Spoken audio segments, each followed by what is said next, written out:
La cultura del antiguo Egipto históricamente se ha relacionado con la muerte, los poderosos faraones considerados dioses y las pirámides, siempre echando mano de la horrenda esclavitud y de comportamientos considerados bastante raros, incluso excéntricos, por no decir locos, si los vemos desde el punto de vista de la sociedad actual, y que por fortuna, hoy en día sería imposible ponerlos en práctica, como meter cebollas en los genitales o llenar un pueblo entero con personas sin nariz.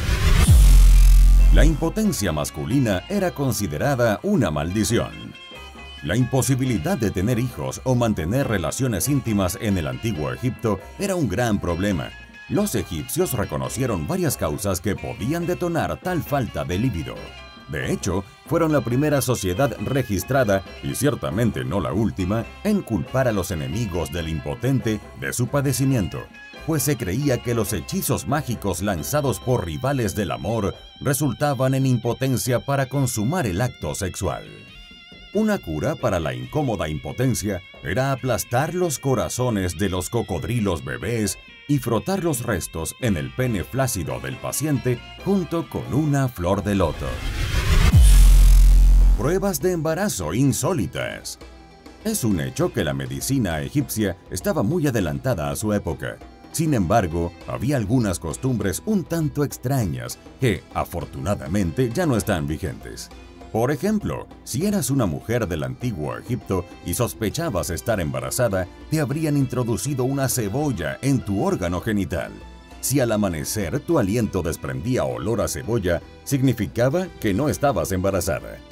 Había otro método, un poco más científico, en el que las mujeres del antiguo Egipto orinaban sobre semillas de cebada o trigo.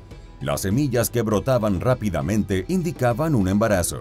Si bien esto puede sonar a pseudociencia, varios estudios modernos han demostrado que funcionaba bastante bien, identificando correctamente entre el 70 y el 85% de los embarazos. Los antiguos egipcios estaban ciertamente bien encaminados, ya que las pruebas de embarazo modernas funcionan de la misma manera. Detectan una hormona en la orina, aunque ahora son instantáneas y no hay que pasar una semana en zozobra esperando a ver si la dichosa semilla brota o no. La ciudad de los delincuentes sin nariz de Actisanes. Actisanes fue un legendario rey de Etiopía que logró conquistar Egipto, el cual optó por una idea radical y efectiva para tratar con los delincuentes.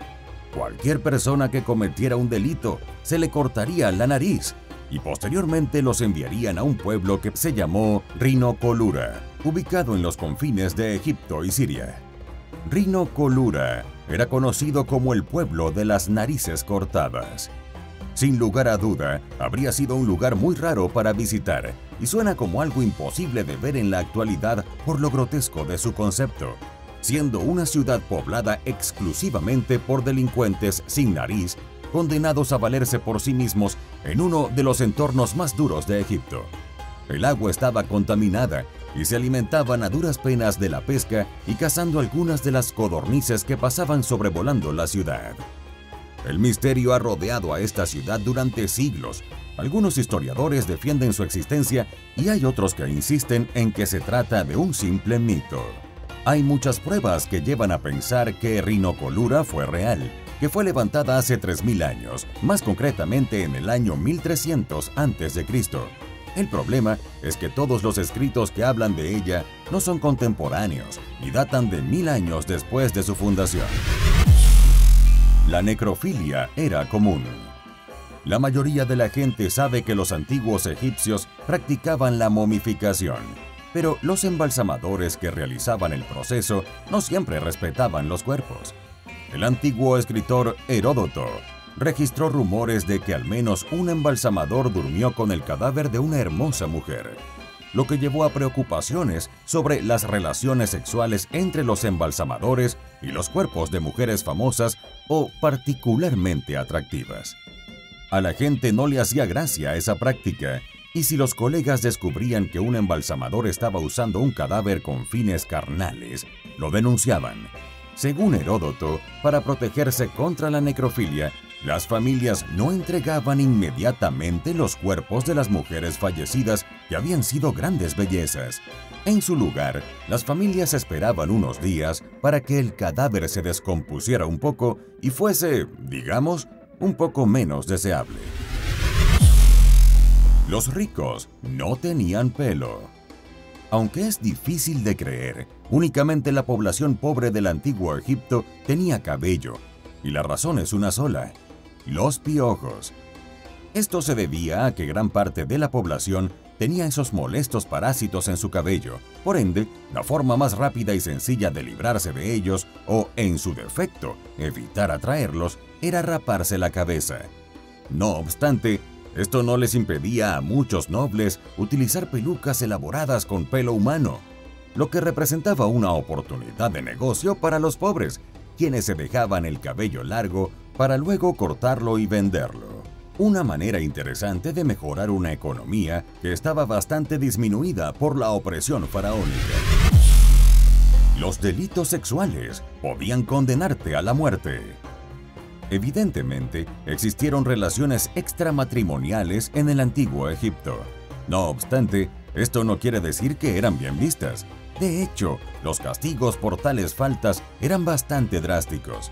Por ejemplo, a las mujeres que cometían adulterio se les cortaba la nariz, y a los hombres adúlteros se les podía castrar o castigarse con la pena de muerte dependiendo de su gravedad o frecuencia, y si en este se involucraban relaciones íntimas forzadas, pues aún peor.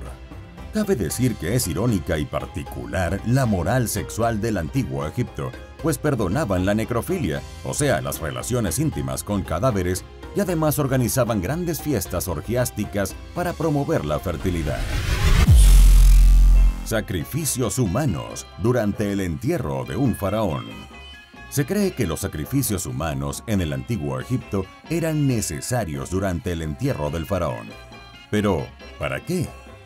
Quizá porque el Ka, o la energía vital de todos los sacrificados, se unificaría con la del faraón, y de ese modo, ésta trascendería al otro mundo para que continuara sirviendo al faraón en la eternidad.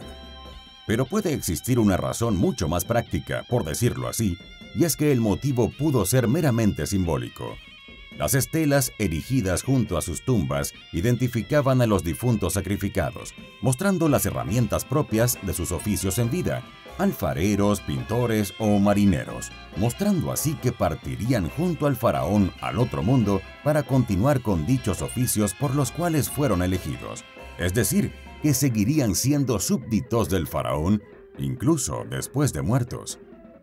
Es un hecho que las costumbres del antiguo Egipto eran sumamente interesantes, por decir poco, y aunque en la actualidad tales prácticas nos resultan imposibles de entender y hasta casi fantasiosas, para los egipcios antiguos eran realmente lógicas e incluso sentaban las bases de su sociedad. Por eso, mis queridos blabladores, las extrañas costumbres del antiguo Egipto hoy se han ganado un puesto en los increíbles archivos de Historia Bla Bla Bla.